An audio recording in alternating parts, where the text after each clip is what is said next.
Bonjour, bienvenue dans cette émission BELS, Bien-être, les loisirs et la santé.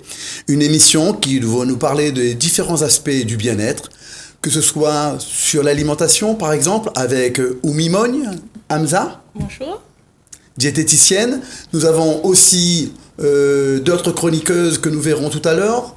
Cuche Christelle de La Passerelle, Emeline Lode, Cuche Christelle qui est psychologue bien sûr, et Emeline Lode qui est enseignante en activité physique adaptée. Pour l'instant, nous avons sur notre plateau d'autres invités qui vont nous parler peut-être des colonies de vacances, des centres de loisirs, puisque c'est la thématique de cette émission. Et nous accueillons Madame Bellim. Bonjour. Madame Bellim, présidente de la société SPL OP. OP, exactement. Voilà. Nous avons Monsieur Françoise William. Bonjour. Monsieur Françoise William, qui est un maître d'équitation et qui n'est pas venu tout seul. Il est venu avec Audrey Cadar. Non, Claire Cadar. Claire Cadar, pardon, j'ai confondu. Bonjour. Donc, voilà. Je suis cavalière aux écuries du relais. Voilà. Donc, vous avez bien compris que c'est une émission avec un regard croisé où chacun pourra commenter, poser des questions, interroger sur ce que nous apportent nos différents invités. Nous allons d'ailleurs commencer par une première vidéo qui nous parlera des jeunes, des enfants qui sont en centre de vacances et de loisirs. Je vous invite à aller du côté de Alain-Lorraine, du côté du Moufia Saint-Denis.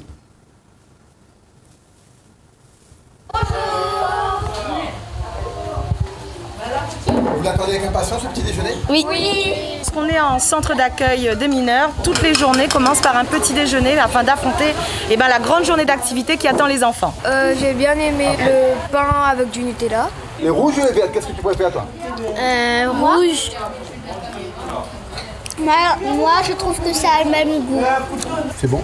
Oui, Et pourquoi tu manges du kiwi ? Qu'est-ce qu'il apporte ? de l'énergie.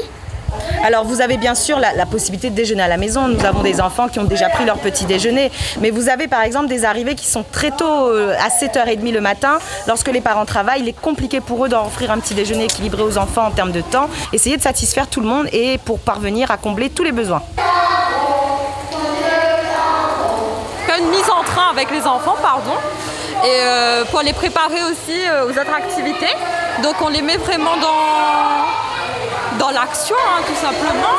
Mais voilà, c'est toujours bien qu'ils participent, qu'ils bougent un peu leur corps et tout, qu'ils sont en mouvement quand même, qu'ils ne sont pas tout le temps sur place. Donc oui, c'est plutôt bien aussi.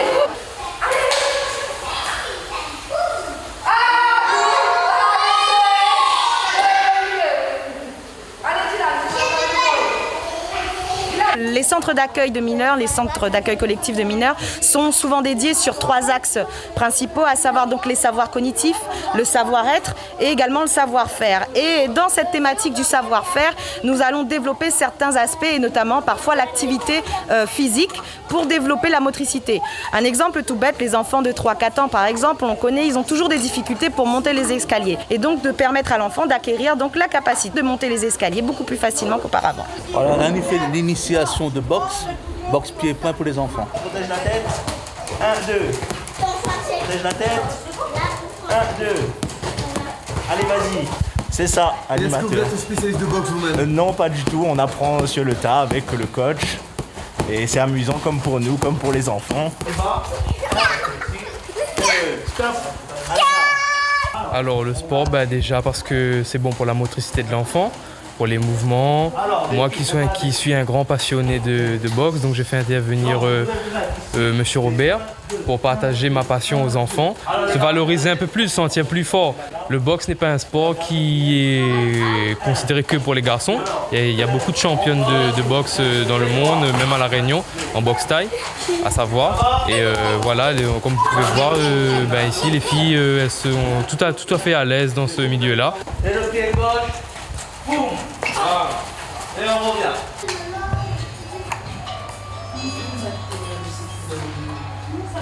Avec le potager, en relation avec les activités du centre aéré, les enfants font des concours de dessin, favorisent et mettent en valeur leurs compétences, surtout de motricité. Ça permet aussi à l'enfant aussi de s'imaginer, mon jardin sera comme ça. S'amusant en jardinant, c'est s'approprier aussi un espace pour que les enfants puissent vraiment voir comment on sème, comment ça grandissent les plantes et surtout un lien aussi avec leur alimentation. Même des parents disent est-ce que mon enfant plante? Je dis ben si. Ah ben chez nous on a la couille, il fait pas. Je dis ben justement, il aime ça et c'est bien sûr, les enfants ils aiment bien jouer avec la terre. Mettre la main dans la terre, toucher comme ça, faire des boules avec de la boue, tout ça, c'est vraiment génial de faire ça avec eux. Oui, les enfants aiment le centre de loisirs, ils aiment y être parce qu'ils sont entre camarades, parce qu'ils retrouvent des activités qui sont proposées. Nous allons avoir une panoplie de différentes possibilités de vacances. Madame Bellim, vous êtes la responsable de la SPLOP. Ouais. Combien de centres de vacances sur Saint-Denis, par exemple? Alors, nous sommes sur les activités extrascolaires et les activités périscolaires. Lorsque l'on est en activité périscolaire, généralement, c'est juste avant le temps scolaire, donc du lundi au vendredi, donc de 7h à 8h, et également le soir de 15h45 à 17h30. Donc là, on est sur du périscolaire. En extrascolaire, on est sur le mercredi jeunesse et également sur les centres de vacances. Et c'est vrai qu'on a 2 chiffres différents. Pendant les centres de vacances, on ouvre à peu près une vingtaine de structures et nous accueillons à peu près 1200 enfants, tandis que dans le temps scolaire, avec les activités péri-extra de la semaine et du mercredi, on est aux environs de 50 structures pour un petit peu plus de 2000 enfants. 2000 enfants, ça veut dire plein de parents qui peuvent travailler plus longtemps ou déposer leurs enfants en toute confiance, parce que tous les animateurs sont formés, ils font pas que de la garderie, ils proposent des activités. Exactement, alors moi j'irais même plus loin, le mot garderie a été interdit chez nous, puisque chez nous, nous avons uniquement des professionnels de l'animation. À minima, ils ont tous le BAFA. Les directeurs à minima ont tous le BAFD et nous avons décidé pour faire monter en compétences, parce que nous souhaitons surtout valoriser ce métier, de les mettre en formation. Donc nous avons une 50aine qui sont en formation CPGEPS ou en BPGEPS, voire même le DEGEPS qu'on fait préparer. Tant mieux pour les enfants, mais justement, on a vu dans ce reportage, Madame Mogne, nous avons vu que les enfants aimaient le contact avec la terre, ils avaient une liaison avec le petit déjeuner, parce qu'ils l'attendent avec impatience. C'est important de bien manger en centre de vacances, ça? Alors justement, ce que j'avais trouvé intéressant dans ce petit film, c'est cet accompagnement-là où justement Madame Bellim vous parlait donc de la prise de petit déjeuner qui est possible. Et on sait très bien dans l'alimentation, on commence par ça. Le petit déjeuner est souvent sauté en général par rapport aux problématiques de temps, etc. Et moi, j'aurais aimé vous poser une question par rapport à ça. Est-ce que justement, vous êtes fait accompagner par des professionnels pour justement concevoir un peu ces menus autour de la prise de petit déjeuner? Alors effectivement, vous savez, la SPL, Société publique locale, nous sommes avec des actionnaires collectivités et notamment notre actionnaire majoritaire, c'est la ville de Saint-Denis, bien sûr. Et voyez-vous, à la ville de Saint-Denis a été travaillé le plan Savoir Manger. Donc nous sommes réellement appuyés sur ce plan afin d'avoir une offre qui soit équilibrée. Donc de donner surtout des fruits, du pain frais, des jus, du lait pour ceux qui en ont besoin, des céréales. Donc on essaye réellement de varier, mais en même temps d'avoir des propositions qui restent d'un point de vue santé optimum. Donc pour ne pas à chaque fois proposer par exemple des pains au chocolat, des croissants, c'est très très bon, mais ce n'est pas forcément équilibré. Donc le matin, nous on est plus sur ces aspects un peu qualitatifs et puis leur faire redécouvrir des confitures d'avant, la confiture papaye, confiture tomate, etc. Justement, Monsieur Françoise, est-ce que vous avez été en centre de vacances quand vous étiez petit? 1 ou 2 fois, oui. Qu'est-ce que vous avez retenu? Après, on a fait pas mal d'activités d'extérieur surtout. On avait fait beaucoup de voyages en bateau, en bus, voilà, des voyages, on va dire, de découverte réellement de l'extérieur. C'est vrai que ça permet aussi aux enfants de voir un peu autre chose. Et c'est vrai que, bon, moi je suis parti à Maurice. Oui, il y a des vacances à l'extérieur des fois. Des vacances à Maurice, donc ça m'a permis justement de voir ce côté mauricien, comment ils vivent là-bas, alors que on a toujours vécu ici, nous, en tant que Réunionnais. Oui. Et ces vacances, effectivement, c'est une occasion pour s'épanouir. Hein. Vous avez fait des coni-vacances? Oui, tout à fait. J'ai fait des centres aérés étant petite. Et effectivement, oui, c'était très intéressant parce que comme mes parents travaillaient beaucoup, on n'avait pas forcément le temps de faire beaucoup de choses au quotidien, donc ça permettait vraiment d'être en collectivité, de découvrir d'autres choses. Et actuellement, moi j'ai 2 enfants et elles font aussi des centres de loisirs parce que vu le rythme au quotidien, pour nous c'est très important. Effectivement, pendant les vacances, les parents ne sont pas toujours en vacances. On a vu pendant le reportage aussi ce contact avec la terre qui était le projet de ce centre de vacances du côté de Alain-Lorraine. Ce contact de la terre, est-ce que vous y tenez beaucoup? Est-ce que c'était vous qui avez un peu orienté ce projet, ou bien c'était vraiment les éducateurs, l'équipe? Alors, ce qui était formidable lors de ces vacances de janvier, c'est surtout que nous avions décidé de mettre nos stagiaires en poste de direction, et ces derniers étaient suppléés par les directeurs traditionnels. Et ce sont leurs projets, donc ce sont des projets qui sont nés avec l'équipe. Donc effectivement, sur Alain-Lorraine, vous aviez ce travail avec la terre qui est vraiment important. Et ce qui est bien lorsqu'on essaye de mettre des jeunes dans cette situation, on a des idées nouvelles qui interviennent. Et vous avez par exemple sur Champfleury, en plein centre-ville de Saint-Denis, vous avez une jeune femme qui a décidé de faire un projet autour de l'animal. Et notamment, on a accueilli une vingtaine de petits poussins. Donc c'est bon, petits poussins, les poussins sont déjà petits, c'est pas grave, mais une vingtaine de poussins qui ont passé les vacances avec les enfants et qui repartent avec les enfants à la fin des vacances. C'est magnifique. Donc c'est super pour cette approche à la faune, à la flore locale, tout simplement. Et ce contact donc de la terre, Oumi, vous qui êtes diététicienne, on le rappelle, est-ce que ça peut faire liaison avec comment bien manger ensuite? Parce que les enfants plantent, poussent, ils sont contents de manger leur propre salade. Complètement. En fait, il faut impérativement valoriser ce genre d'initiative. Tout simplement, nous on parle un peu de la fourche à la fourchette. En fait, ça commence vraiment la relation avec la terre, le fait de planter, de savoir comment les animaux évoluent, d'être en contact avec cette réalité-là et savoir qu'elle est nourricière. Du coup, elle nourrit et le corps, l'esprit aussi. Donc du coup, oui, chez nous, ce qui nous intéresse, c'est surtout... ça contribue peut-être à ce que les enfants ne croient pas, là on n'est pas dans la terre, mais ne croient pas que le poisson est carré, par exemple. Complètement. Ou reconnaissent c'est quoi des braides, etc. Dans certaines écoles, il y a des petits programmes comme ça où ils ont un petit jardin à faire. Et c'est vrai qu'en valorisant...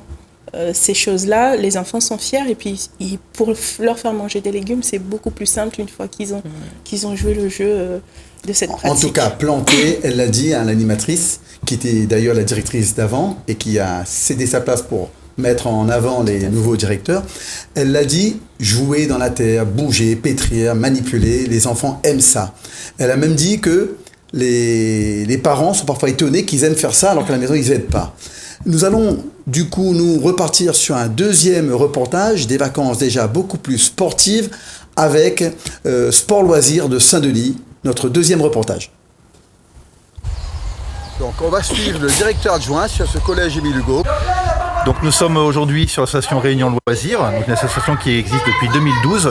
Nous proposons l'école de sport pour toutes les vacances scolaires, les petites comme les grandes. Donc on est sur des jeux sportifs et découvertes d'activités sportives, un petit peu tous les sports, intérieurs, extérieurs, pour les 6 à 12 ans.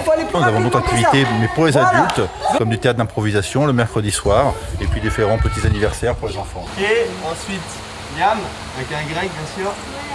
Premier jour, la matinée, en fait, on fait des grands jeux collectifs, en fait. Pour le départ, pour que la semaine commence bien. C'est ça, exactement.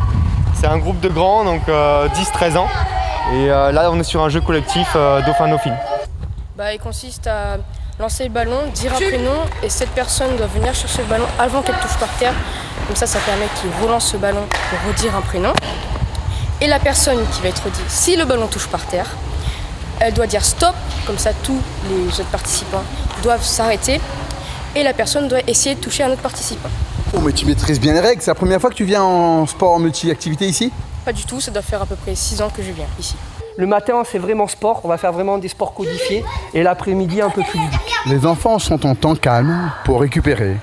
Certains choisissent plutôt les jeux de cartes, d'autres les Lego ou encore les Playmobil pour pouvoir faire passer les petites voitures, les billes et tout le reste. Pendant ce temps, les plus grands préfèrent une activité calme, déjà plus sportive, le tennis de table.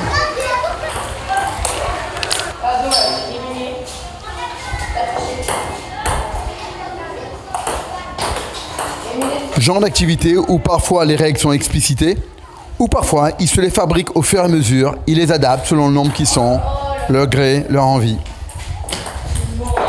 Là, au fur et à mesure, un peu comme la chaise musicale, les perdants sortent et de plus en plus le jeu devient corsé, puisqu'il reste de moins en moins de joueurs, il faut aller de plus en plus vite. Il reste la finale, puisqu'ils ne sont que 2 joueurs, on revient à du tennis de table classique. récupérer. Alors la maison, c'est qui l'a faite cette maison? Nous deux avec quelqu'un d'autre. Raphaël. Oui, d'accord. Et alors, t'aimes bien faire les maisons toi? Non, moi j'ai pris juste les pièces. C'est comme celle que tu as à la maison? Presque. Et les autres également, vous regardez comment il fait. Il connaît la technique, d'accord? D'abord ou je dis? Alors, je vais le dire et tu vas le faire, d'accord? Ok, il va toucher en haut. Une fois qu'il a touché en haut, il passe sur l'autre échelle. Un bras et un pied dans le vide. Donc en position pour sauter. Il part dessus. Vas-y. Voilà, on voit bien qu'il a mis les deux appuis, plus un pied. D'accord? Vous pouvez faire la même chose avec un appui, une main et un pied. Nickel. Non. Voilà. Ce qui est bien avec Raphaël, c'est que quand il voit qu'il va tomber, il se stabilise, il met le genou. On n'est pas. Je vais le faire. Pas trop dur, Raphaël? Non, ça va. Dommage. C'est bien, il est pas mal. Dis-moi, c'est facile de faire le lézard sur une branche? Pas trop. Qu'est-ce qui est compliqué? L'équilibre. On est sur les poignées de pied. Ok. Et ensuite, je prends appui pour partir.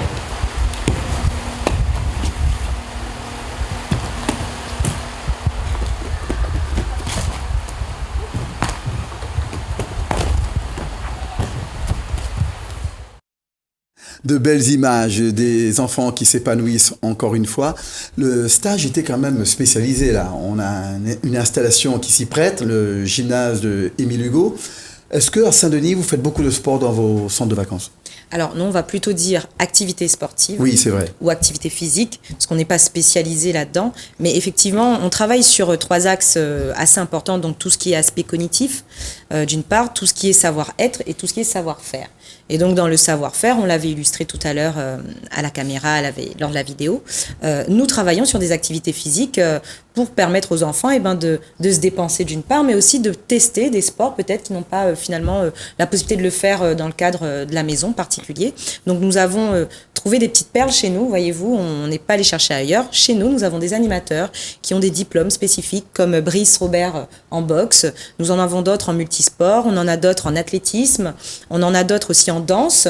Et puis lorsqu'on n'a pas finalement les compétences chez nous, on sort, on va par exemple faire de l'équitation des fois, on va faire du bateau. Enfin voilà, on essaye de trouver des activités pour qu'ils touchent à tout, pour qu'ils se dépensent, puis pour qu'ils arrivent à savoir ce qu'ils aiment, ce qu'ils auraient envie de faire et dans lequel peut-être ils aimeraient se perfectionner, on ne sait jamais. Madame Bélim, vous avez dit justement, quand vous n'avez pas les ressources en interne, souvent déjà, il faut exploiter celles qu'on a, bien évidemment. Exact. Par exemple, Monsieur Robert, qui était venu faire de la boxe, n'était pas un animateur permanent du centre, mais c'était un animateur qui tourne sur les différents centres.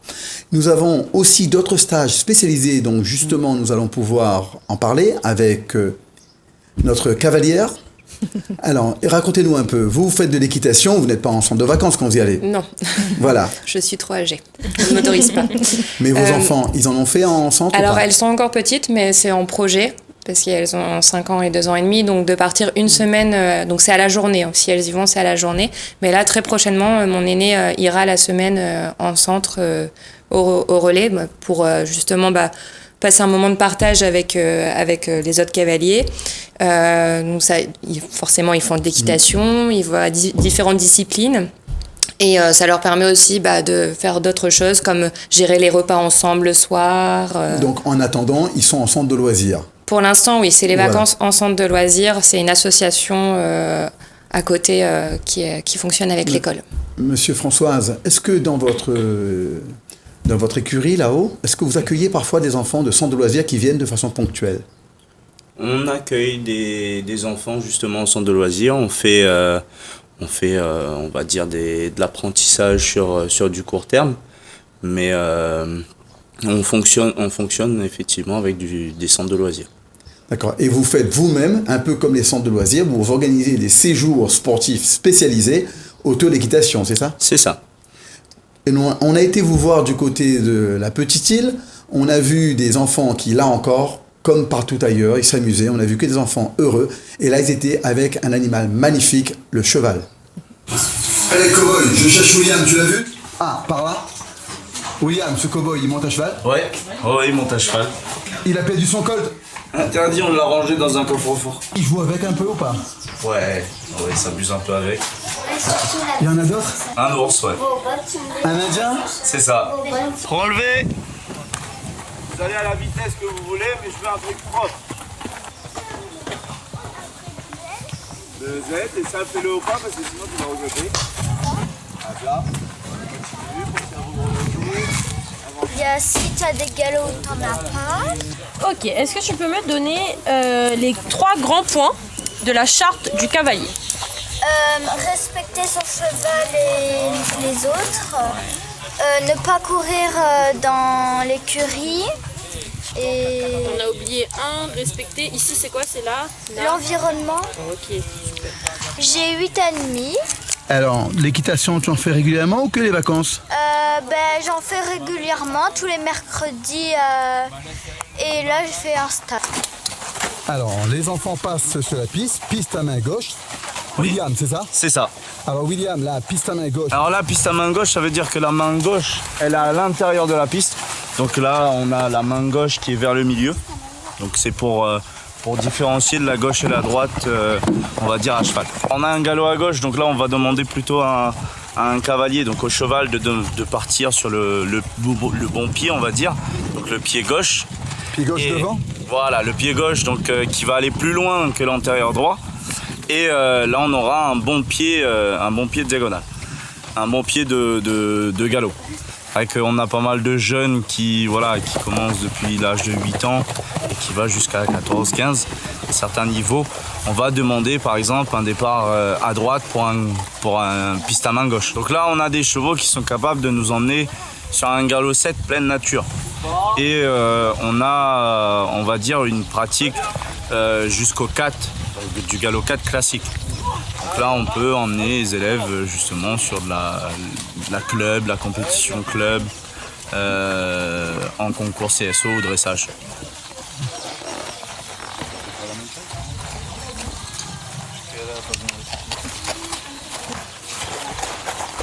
Allez, on va sur la piste à main gauche tous. On va juste faire un plan.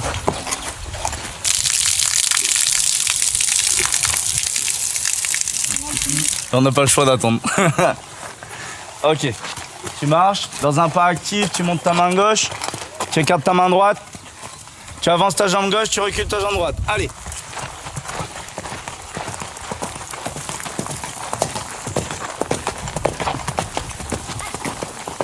Ok, repos et au pas. Jade, t'as un bel équipement là. Tu viens l'acheter spécialement pour le stage? Oui. Ah, c'était Noël alors? Oui. Ça fait longtemps que tu fais l'équitation? Non, je viens juste de commencer. Là, depuis le stage, depuis 3 jours. J'aime bien m'occuper des chevaux, les brosser, nettoyer leur box, faire plein de choses. Même le caca, ça te reboude pas? Non. Non. Je vous ai pas vu. Tourne. En préparation pour la théorie demain. Donc, par quelle brosse on commence? Kéa. On commence par le cure-pied. Pourquoi par le cure-pied? Quelqu'un d'autre peut répondre? Parce que si le cheval n'a pas de fer, on sait qu'on peut le monter ou on ne peut pas le monter. D'accord. Combien de pattes a un cheval Timéo? Il n'en a pas, il a des pieds. Ok. Timéo, pourquoi un cheval n'a pas de pattes? Parce qu'il a des jambes, non? Oui, et pourquoi on dit qu'il a des jambes et qu'il n'a pas des pieds comme un chien? Parce que c'est un peu un être humain. D comme blanc, N comme noir, C comme café au lait. Alors ça c'est un poney traînin de type chat, un peu alezan sur les bords et voilà, avec les yeux bleus. C'est vrai qu'il est très alezan celui-là. Oui, c'est magnifique. Le cheval, ça fait toujours rêver. Un animal noble qu'on n'utilise plus maintenant au quotidien pour se déplacer, mais pendant longtemps, c'était un animal très précieux dans toutes les familles.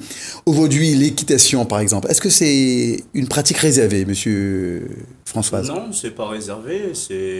On va dire que l'équitation peut être accessible à tout le monde. Après, effectivement, tout le monde a mis un cercle dessus et de se dire ouais, ça coûte cher. Mais en vrai, tout le monde peut essayer le cheval. Il n'y a pas d'interdit, on va dire. Oui, les gens ont un a priori comme quoi ça coûte cher. C'était peut-être un petit peu l'idée qu'on pouvait avoir dans les écuries classiques. puisqu'on doit payer un droit à l'année, on doit payer même les jours où on ne vient pas, parce que le cheval il mange. Et je crois que depuis quelques années à La Réunion, grâce au tourisme équestre, le monde agricole a permis une démocratisation du cheval. Il y a plein de gens qui n'auraient jamais pensé y aller et qui maintenant le consomment. Effectivement, on a pas mal de monde de l'intérieur justement qui commence à venir, qui commence à découvrir le cheval. On va dire qu'avant on avait pas mal de tourisme aussi avec les randonnées, les cours aussi, on a eu pas mal de développement là-dessus. Mais non, ça commence à évoluer, on va dire, sur ce côté-là.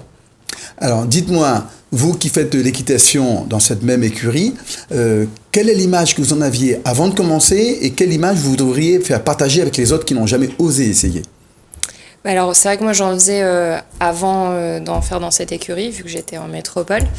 Et l'image que j'ai, moi, du cheval, pour moi, c'est vraiment une coupure. Et bon, déjà, c'est une passion. C'est pour ça que j'ai continué à en faire. Mais ouais, vraiment, ça permet d'évacuer. Et en même temps, c'est mon activité physique, en fait. Parce que le cheval, les gens ne pensent pas à ça, mais c'est physique. En fait, c'est un vrai sport, c'est un réel sport. Oui, on travaille la musculation du dos. Bien sûr, ouais, énormément la musculation du dos. Et ce qui est très important, parce que dans notre quotidien, on a tendance justement à se refermer. Donc, ça permet vraiment de maintenir tout ça, quoi. Alors, nous accueillons sur le plateau Madame Emmeline Lode. Bonjour. Emmeline Lode, qui est enseignante en activité physique adaptée, c'est ça? C'est ça. Vous avez regardé le reportage, alors ça fait envie? Oui, ça fait envie. Comme vous avez dit, c'est pas une activité qu'on va penser à faire a priori, de par le coût ou de par habitude. Mais c'est vrai que quand on se dit qu'il y a des stages qui sont ouverts comme ça donne très envie. Oui, moi ce que j'ai retenu d'essentiel, c'est la jeune Jade qui disait que c'est la première fois qu'elle venait faire l'équitation. Elle a démarré par un stage.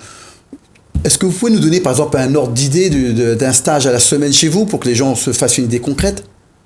Un ordre d'idée sur le coût? Sur le coût du stage. On est entre 200 et 240 euros, on va dire les 3 jours, 3-4 jours.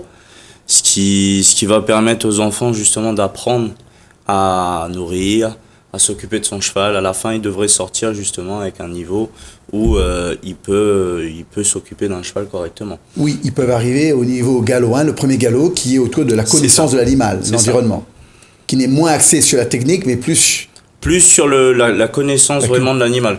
Là, on sera plus sur la connaissance du matériel, du cheval en lui-même dans ses moindres détails, on va dire, et comment le nourrir, comment aborder un cheval, les règles de sécurité. On aura tout ça mis en jeu sur ce stage-là et essayer de les faire respecter un maximum pour que le stage se passe bien en soi. Un jeune qui vient chez vous, finalement, les parents sont très contents puisque il apprend à s'occuper d'un animal, il apprend à s'occuper du matériel et parfois, j'ai envie de dire, comme un peu tout à l'heure on a vu pour le jardinage, ils vont pas ranger leur chambre, ils vont pas s'occuper de le matériel qui va traîner partout, mais la brosse, ils vont savoir la ranger, ils vont savoir prendre le temps pour s'occuper du cheval. Tout l'enjeu, ça va être de transférer cette acquisition vers les autres savoirs attendus à la maison. C'est ça. C'est ça. Donc le but, c'est vraiment de développer, en fin de compte, chez l'enfant, un automatisme, on va dire, de travail ou de règles qu'il doit respecter déjà dans une écurie et à la maison. Quand les parents vont leur dire la plupart du temps de respecter ces règles-là, ils vont essayer de les respecter un minimum. Alors moi j'ai une question, Emmeline Lode, vous qui êtes en activité physique adaptée, est-ce que vous avez déjà pensé à l'équitation adaptée ou à l'équithérapie, ce genre de choses? Alors, personnellement dans ma formation on n'en a jamais parlé, mais c'est vrai que de par les idées donc de stages, etc., qui sont donnés sur le plateau, c'est vrai que ça peut donner envie. Donc du coup, moi je retourne la question donc, à vous, à savoir, est-ce que vous avez dans votre structure des adaptations pour des enfants qui seraient porteurs de handicap? On en fait déjà. En fin de compte, on a déjà des structures qui viennent chez nous pour faire justement des activités à cheval avec des enfants porteurs de handicap. Et moi, je vois une réelle différence en fin de compte de l'enfant qui rentre et qui en sort. Donc on a cet enfant qui justement à la fin essaye d'être un peu plus autonome sur ce qu'il est en train de faire. Donc le but c'est de développer chez l'enfant l'autonomie et de justement valoriser les enfants justement. Faire en sorte que les enfants se sentent bien avec l'animal, se sentent bien avec les gens qui l'entourent et qui grandissent justement avec ça, comme un enfant normal en fait. Il n'y a pas d'a priori. Alors, j'ai pu croiser, lorsque j'étais venu faire le reportage, un jeune homme qui était en fauteuil, et qui justement était très content déjà d'être simplement dans l'environnement du cheval. Il était déjà très heureux. En plus, vous avez des poneys, les gens qui arrivent en chaise roulante, ils sont à hauteur des poneys. Ouais. Après, ce jeune homme justement monte sur un cheval. Il monte pas sur un poney, il monte sur un cheval. Donc bien sûr on met le matériel adéquat pour qu'ils puissent... Alors, pour rassurer les gens qui auraient envie de venir justement en ayant vu notre reportage, on en fera un spécifiquement sur l'équitation adaptée. Quelqu'un qui n'a pas la mobilité de ses jambes, qui n'a pas la mobilité de ses bras, lorsque vous le mettez à cheval, vous faites comment? Vous êtes à 3? On est à 3, voire même des fois à 4. On essaye justement de mettre un maximum de monde autour, essayer d'assurer la sécurité de l'enfant ou de la personne adulte justement dessus. Et puis on va faire un truc vraiment basique, un petit tour, mais c'est vraiment juste histoire d'avoir un sourire sur ces gens-là. Oui, vous parlez de sourire, moi j'ai été émerveillé quand j'ai vu ce jeune homme. Je n'ai pas pris d'image ce jour-là parce que je n'avais pas les autorisations préalables, c'est particulier, mais effectivement, je me suis dit que ça méritait un reportage spécifique pour une fois ultérieure, et je reviendrai justement du côté de l'écurie du relais lorsqu'il y aura des gens à mobilité réduite, des gens porteurs d'autisme par exemple, parce que l'équitation, rien de mieux que soit d'un côté les dauphins, sauf que c'est pas facile d'approcher un dauphin, et c'est plus facile peut-être d'aller s'approcher d'un cheval, rien de mieux pour les autistes par exemple. Ce jeune homme déjà, je garderai toujours cette image du sourire, parce qu'il ne pouvait pas parler, mais le sourire qu'il esquissait, rien qu'en étant à côté du cheval, j'en ai encore les frissons dans le dos. Oui, les yeux qui brillent, et la maman qui était à côté, qui n'avait pas anticipé, qui me disait qu'il fallait qu'on voie le papa, parce qu'elle ne voulait pas donner l'autorisation de son seul chef. Elle me disait qu'effectivement, ça l'épanouit totalement. Moi, j'ai retrouvé là-bas une ambiance de bienveillance. Il faut déjà cette première qualité pour accueillir les handicapés. Emeline Lode, oui. Lorsque vous êtes en stage, est-ce que vous avez déjà eu l'occasion de travailler avec des gens handicapés dans d'autres activités sportives? Alors oui, donc en licence TAPS, donc spécialité activité physique adaptée, on est amené à faire un stage donc en L3 auprès du public de notre choix dans une structure qui nous donne l'autorisation. Donc pour ma part, j'ai eu la chance de travailler avec le réseau pédiatrique, qui m'a accueilli donc sur plusieurs séances avec des enfants en situation de surpoids et obésité qui justement qui m'ont permis justement une première approche de l'activité physique adaptée. Alors Madame Mogne Hamza, on sait que vous intervenez sur le lycée de l'Horizon. J'ai cru comprendre que vous aviez un projet de ce côté. Oui, complètement. Donc, on ira justement rencontrer, on amènera les jeunes justement auprès de l'écurie, justement pour leur faire découvrir ces choses-là aussi. Et comme vous le disiez tout à l'heure, c'est, en fait, c'est des sports qui sont, on a l'impression qu'ils sont loin de nous. Moi, je suis montée à cheval une fois et j'avais peur. Et puis après, et pourtant, justement, on a des choses, des structures, des lieux où on peut tous aller faire de l'équitation. Donc, on a prévu d'emmener ces jeunes. Avant de passer au reportage suivant, Madame Mogne, lorsque l'on parle d'assiette, vous êtes toujours présente pour la commenter, mais justement, l'assiette en équitation, d'où vient cette terminologie? Une bonne assiette en équitation, c'est l'équilibre, n'est-ce pas? Oui, en fin de compte, ça permet le maintien du cavalier en toutes circonstances. Donc, ça va justement permettre au cavalier de tenir sur un obstacle, en dressage, sur du plat, sur un déséquilibre en extérieur. Ça va justement le permettre de se tenir réellement sur le cheval. Alors, nous allons passer sur un reportage suivant. Juste avant, est-ce que vous avez une activité à venir? Est-ce que vous avez un message avant de nous quitter? Après, on a des stages justement à toutes les vacances. On essaye de développer des stages, on va dire, que ce soit de découverte, que ce soit pour les enfants de 4 à 8 ans ou de 8 à 18 ans. Voilà, débutants bienvenus. Et donc que ce soit découverte du cheval ou aller en randonnée, des randonnées qu'on prévoit des week-ends. Donc voilà, c'est vraiment... Même en famille, je le recommande en fait de faire juste 3 heures de rando dans les hauts de Petite-Île, c'est juste magnifique. Mais écoutez, moi j'attends qu'on m'invite. Est-ce que vous m'invitez à une randonnée? Bah oui. Il va falloir la retenir par contre. Ah bah écoutez, je vais me faire inviter sur une prochaine randonnée et ça fera peut-être l'objet d'un prochain reportage. Il n'y a pas de souci. Voilà, bah écoutez, nous allons lancer maintenant des vacances encore plus studieuses.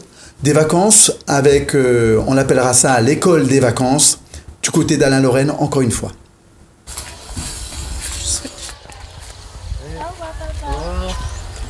Aujourd'hui, qu'est-ce que ça fait aujourd'hui l'école? On va travailler et on va jouer aussi. Ah ben bien. Mais en fin de compte, ma fille fait des cours rattrapage en fin de compte, de ce genre, avant de rentrer à l'école. Oui, il y a plusieurs élèves en fin de compte. Et c'est que ça que les volontaires, n'est pas obligé? Non, pas obligé. C'est que les volontaires, ça a besoin des aides en fin de compte. Ben. Des gaillards comme ça? Ah oui, bien, super. Donc les enfants sont actuellement en stage de remise à niveau, SRAN, pour la dernière semaine du mois de janvier. Alors là, en fait, on commence par les mathématiques, jusqu'à 10h à peu près. Ensuite, une petite récréation. Et après, on enchaînera sur le français. Là, elle, comme elle a un niveau différent du groupe, je travaille avec elle en différentiel. Je lui donne un nombre et elle doit les représenter en manipulant des objets, donc des unités, des dizaines et des centaines. J'aime parce que on fait des maths, fait le français. Et aussi, c'est que des fois, je comprends pas et maîtresse m'aide. Maîtresse me donne un nombre. Après, avec les centaines, les dizaines, les unités, et ben je les place. Et 3, ça fait bien 300. Ensuite? Le 2, 1, 2. Oui. Le 5. 1, 2, 3, 4, 5. Maîtresse, c'est validé? Super, bravo.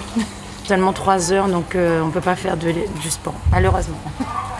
Où je mets l'accent, c'est sur des astuces de la mémorisation.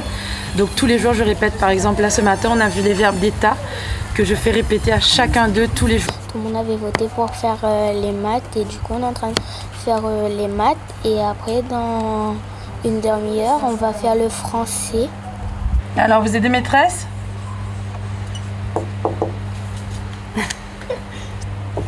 C'est quoi les verbes d'état? Après. Oui, attendez. Paraître, j'écris d'abord.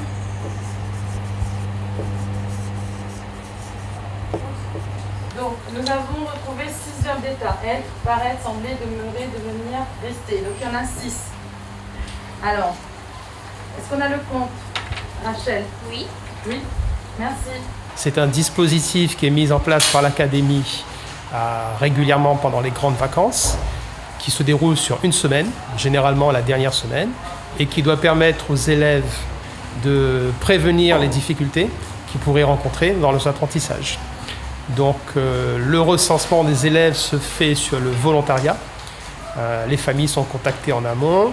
Si les élèves souhaitent participer, ils s'inscrivent et ils se retrouvent avec un enseignant pour un nombre maximal de 8 élèves par enseignant. Donc dans l'école actuellement, nous accueillons une douzaine d'élèves pour 2 enseignants. Des vacances studieuses pour ceux qui auraient quelques besoins de compléments de formation scolaire. Monsieur Calogine, Michael Calogine, votre association s'appelle ESV donc. Bonjour à tous déjà. ESV Bonsoir. donc. Études sport et voyage. Oui. Donc, et voilà. donc il y a études dedans. Est-ce que c'est une chose qui vous parle pendant les vacances Oui, sportives? tout à fait. Voilà, il faut essayer de mêler un peu les loisirs et aussi pas oublier un peu l'école entre guillemets. Et c'est quelque chose qui peut se faire complètement dans le cadre des vacances. Bon, on en reparlera tout à l'heure avec un reportage spécifique. Nous accueillons également Madame Cuche-Christelle, Bonjour. psychologue qui a été déjà dans les émissions de TV Créole, puisqu'on vous connaissait déjà dans une émission qui s'appelait Top Sport. Et une autre émission bien avant. Ah oui, Secret de fille aussi. Voilà, donc effectivement, dans cette émission-là, on vous connaissait pour vos interventions. Vous allez être une chroniqueuse habituelle qui allait porter un regard sur les différents reportages, les différents échanges. Sur ces vacances, quel est le regard que vous portez de ce que vous avez vu, de ce qui a été proposé ? J'ai apprécié voir ces reportages et voir en fait les sourires. C'est ça pour moi le plus important, c'est les sourires sur les visages des enfants. La concentration aussi. Je voyais sur le stage de boxe qu'ils ont fait sur l'école Alain Noren, on les voyait à un moment donné, mais dans attentifs, concentrés, passionnés par ce qu'ils étaient en train de découvrir. Et moi, je trouve ça formidable pour les enfants parce qu'en termes de construction d'estime de soi, ce type d'activité est génial. Alors, on a vu dans ce dernier reportage, au niveau des devoirs de vacances, qu'il n'y a pas d'activité sportive proposée par le rectorat. Il y a d'autres stages au niveau du collège, au niveau des lycées, l'école ouverte, on peut faire du sport.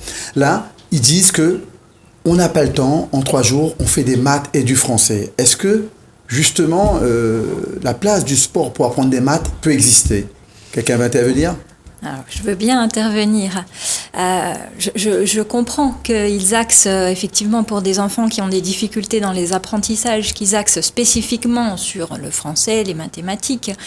Mais c'est vrai que le sport, en tout cas l'activité physique et sportive pour les enfants, elle est essentielle. Ils ont besoin de bouger. J'ai entendu qu'ils avaient quand même une récréation prévue dans leur temps. Donc c'est ce moment-là où ils vont pouvoir bouger et tant mieux. Mais ce qu'il faut savoir surtout, en tout cas moi c'est ce que je dis souvent à mes jeunes patients, c'est qu'on a chacun notre propre manière d'appréhender le monde et ça peut être, pour certains beaucoup plus visuel, d'autres auditif. Pour les apprentissages, c'est essentiel de le savoir.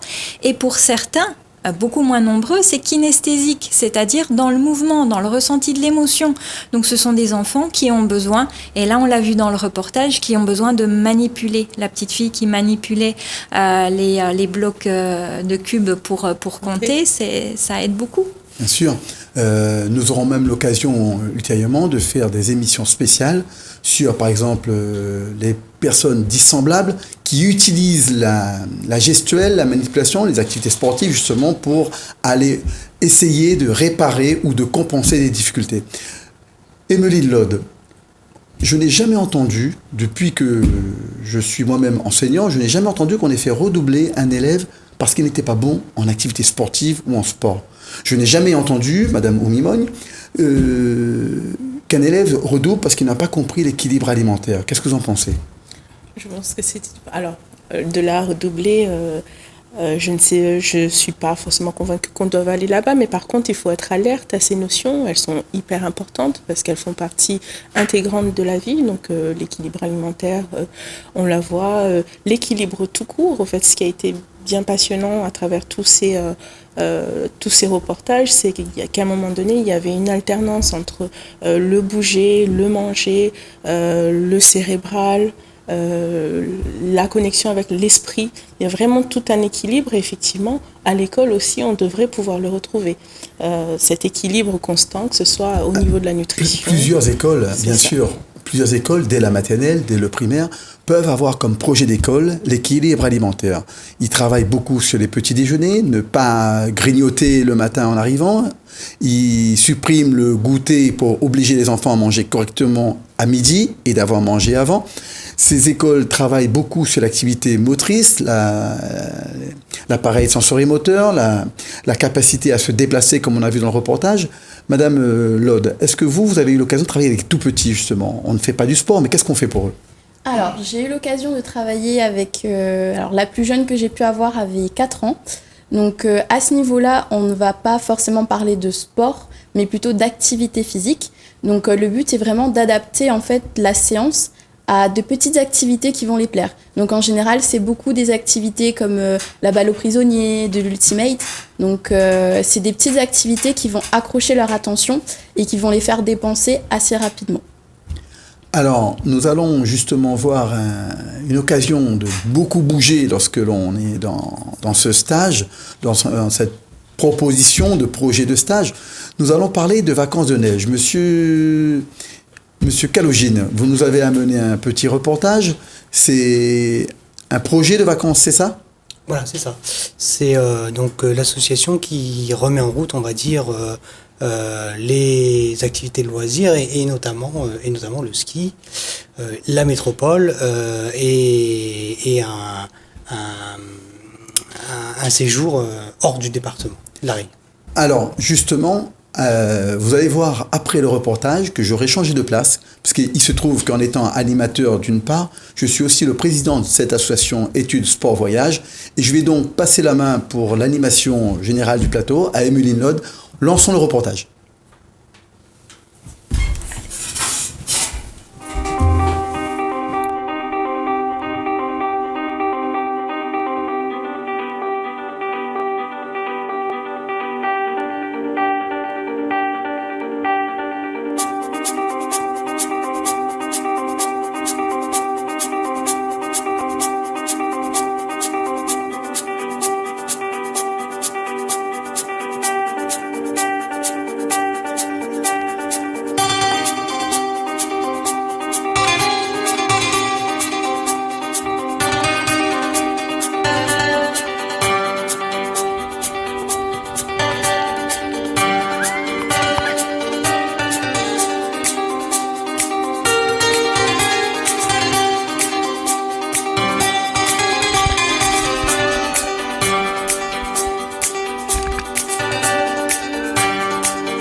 Alors j'ai toujours rêvé d'animer une émission, donc merci pour cette opportunité.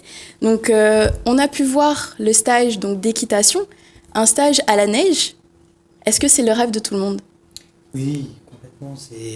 C'est quand on est à La Réunion, pour un jeune, découvrir la neige. Alors j'ai eu l'occasion de faire plusieurs sorties à la neige comme ça. Et c'est vrai que pour certains jeunes, ils découvraient la neige, ils n'avaient jamais vu de la neige. Donc c'est quelque chose d'excellent quoi, pour eux. Enfin, c'est vraiment une découverte, quoi. Donc Jean-Do, tu as remis ta casquette donc, de président. Donc quelles sont les activités que propose justement cette association? Alors, l'association Études Sport Voyage Elle existe depuis plus d'une dizaine d'années. Mais effectivement, avec l'arrivée de mes enfants, j'avais mis un petit peu en sommeil. Michael lui-même étant parti en métropole, on a dit, on recommencera quand il pourra être là, parce que c'est vrai que c'est un travail d'équipe. On était des bénévoles plus qu'amoureux de la neige, plus qu'amoureux des colonies de vacances. Et là, l'opportunité, mes enfants ont grandi, ils vont faire partie des bénéficiaires. On va pouvoir proposer donc les vacances neige. On a fait le reportage essentiellement là-dessus. Mais à La Réunion, on va faire aussi, par exemple, le Grand Raid des Petits. C'est-à-dire une randonnée sur 8 jours pour des enfants de 7 à 12 ans. Il y aura aussi un autre groupe avec une autre équipe, pour les plus grands, mais moi je vais être sur l'équipe de mes petits. On va avoir, par exemple, du vélo autour de l'île. C'est-à-dire que les gens me connaissent déjà avec un canéla. Je transpose dans le milieu associatif ce que je faisais déjà dans mon lycée. L'opportunité du fait du vélo avec un parcours qui permet de découvrir La Réunion de façon sportive. Énormément d'activités proposées donc. Vous avez parlé de travail d'équipe, donc ce genre de projet, est-ce que c'est facile à organiser ? Michael ? Alors pas du tout. Pas du tout. C'est un gros projet, c'est beaucoup de responsabilités, c'est très lourd et c'est pour ça qu'il faut absolument s'encadrer de personnes compétentes avec qui vont nous apporter des choses spécifiques. Oui, on est quand même plus à La Réunion.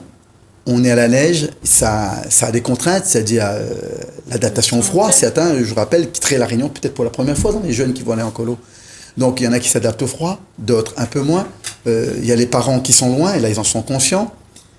Mais en même temps, c'est merveilleux parce que justement, dans ce milieu nouveau, la neige, c'est magique, c'est comme le cheval. Pour moi, c'est quelque chose de magique.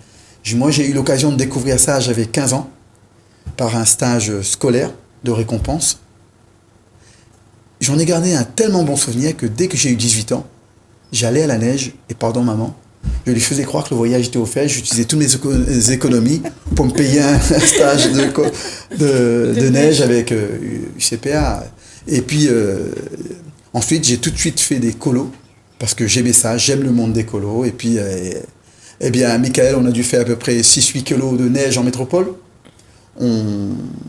On s'est régalé, on s'est tout dit que on va essayer de continuer ça. Et là, on s'est retrouvé après son parcours de vie en métropole. Et là, on a envie de relancer ça. Alors donc on a donc des colos pour les plus jeunes et les moins jeunes, donc jusqu'aux ados, il me semble, c'est ça ? Oui, mais on a une spécificité, c'est que parfois certains adultes veulent venir, mais ils ont un régime particulier, c'est-à-dire que quand ils viennent, ils ne sont pas traités comme les jeunes de colo. Ils profitent du tarif global, mais ils sont dans un logement à part et ils peuvent donc profiter de la neige parce que ça coûte beaucoup moins cher d'y aller collectivement. Ou même, je dirais, Michael, un parent qui voudrait faire découvrir la neige à son gamin mais qui n'est pas disponible, eh bien, ça coûte moins cher de l'envoyer en colo avec nous que de se payer 3 billets d'avion, de se payer le train et tout. Oui, parce que du coup, on bénéficie de tarifs de location de ski, d'hébergement. Voilà, donc c'est vrai que le tarif de groupe va être beaucoup moins important que d'y aller avec sa fille ou son fils, seul. Alors, au niveau des tout petits, est-ce qu'il y a des petits conseils pour ceux qui sont loin des parents ? Ah oui, oui, ça se prépare bien avant, c'est-à-dire qu'il faut que l'enfant soit absolument préparé à la séparation. Bien entendu, on fait en sorte dans la valise de mettre le doudou privilégié ou un objet qui va permettre de se rappeler la famille. Et puis ensuite aussi, et ça j'imagine que vous l'avez bien entendu prévu, c'est des contacts réguliers, de pouvoir appeler papa-maman pour pouvoir raconter tout ce qu'on fait, envoyer le petit courrier ou la petite carte postale qui fait plaisir et ça aide à la séparation, hein. C'est difficile mais ça fait partie des étapes de la vie chez l'enfant qui sont très importantes. D'accord.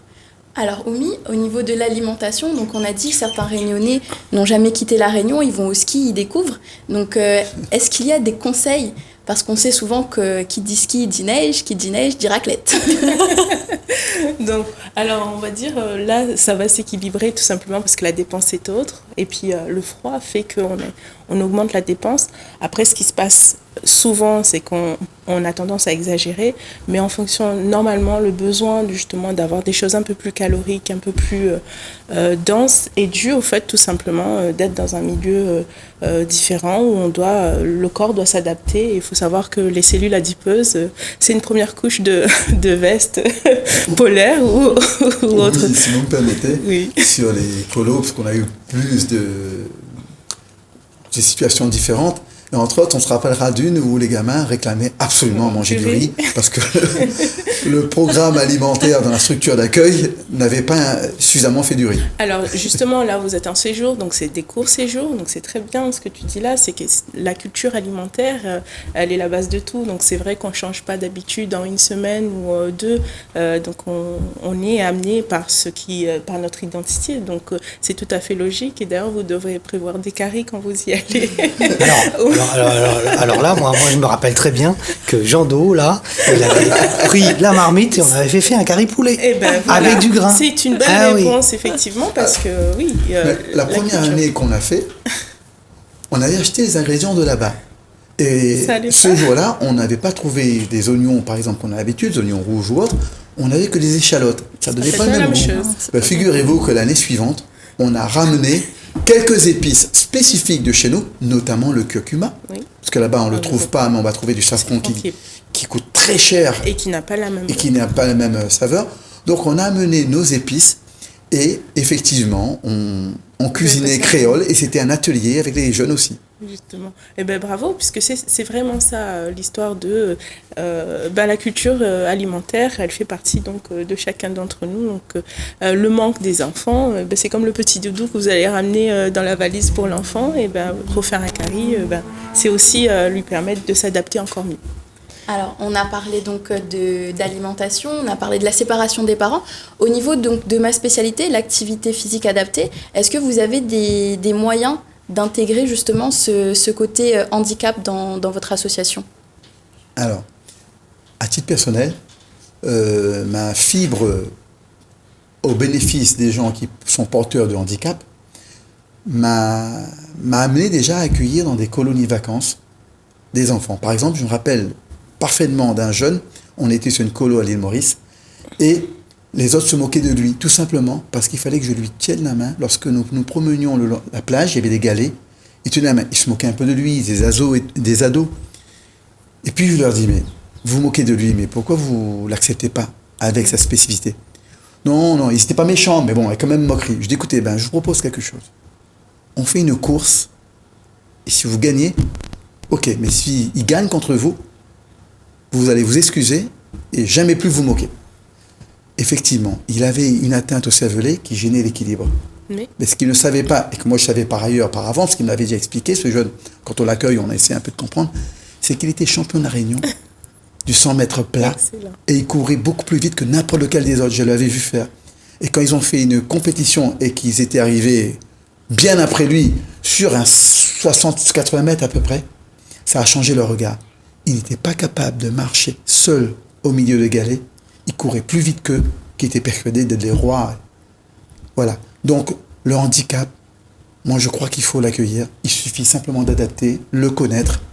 Et à la neige, par exemple, certains handicaps seraient plus difficiles que d'autres. Ou bien un aménagement spécifique avec peut-être des éducateurs plus spécifiques, des enseignants à part, par exemple.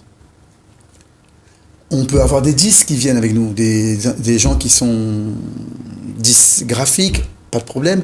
Des gens qui sont déjà avec un problème de coordination, c'est plus compliqué. Il suffit de s'adapter à eux et d'aller moins vite. Mais oui, on va les accueillir dans tous nos colos. Alors peut-être le mot de la fin, parce que l'émission touche à sa fin, à Madame Cuche. Un petit mot de fin. Oui, volontiers pour le mot de fin. Dans tout ce que j'ai pu voir aujourd'hui, dans tous les échanges qu'on a eus, ce que je retiens, c'est la possibilité pour les enfants, comme pour les adultes d'ailleurs, mais spécifiquement les enfants aujourd'hui par rapport à cette thématique sur les vacances, c'est la possibilité de cette ouverture d'esprit, de comprendre, d'accepter la différence, de savoir que l'on fonctionne tous avec nos domaines de compétences. On est tous différents. différents. Et en fait, l'important pour les enfants, et c'est ce qu'on a vu dans les reportages sur les vacances, le sport, l'équitation également, à la neige aussi, ça permet peut-être à certains enfants de découvrir leur domaine de compétences. Et à ce moment-là, de pouvoir aussi construire leur estime d'eux-mêmes. Et pour moi, en tant que psychologue, ça c'est formidable parce que c'est l'accès à une vie d'adulte épanouie. Merci Madame Cuche pour cette conclusion. Oumi Mogne, un dernier mot? Eh bien écoutez, c'était une très belle émission. Je suis ravie, j'ai appris des choses nouvelles aussi et de faire ces rencontres autour du bien-être. On vous retrouvera régulièrement comme chroniqueuse privilégiée. Emeline Lod? Merci pour cette opportunité et puis très hâte de continuer cette expérience et de découvrir toutes les activités qui vont suivre sur le plateau. Michael Kalogine, votre actualité pour l'association Études Sport Voyage? Oui, j'ai qu'un seul mot à dire, ESV, rejoignez-nous. D'accord. Alors, une petite erreur dans le reportage, je tiens à le corriger. L'adresse mail, donc c'est esv974@yahoo.com. esv974@yahoo.com. Voilà. Dans votre actualité des séjours cette année, avec le Covid, est-ce que vous allez en organiser au mois de juillet? Alors au mois de juillet, normalement, on va faire une petite rando avec vélo. Voilà. D'accord. Donc contactez-nous sur. Très bien. Vous avez le numéro de téléphone et maintenant l'adresse mail. Très bien. En tout cas, moi j'étais très content pour cette première émission de bien-être de la qualité du plateau, des invités, des interventions. Ne manquez pas de nous retrouver bientôt et notamment dans la prochaine émission où nous aurons un maître chocolatier qui nous parlera d'un chocolat fabriqué à La Réunion. Au revoir et à bientôt.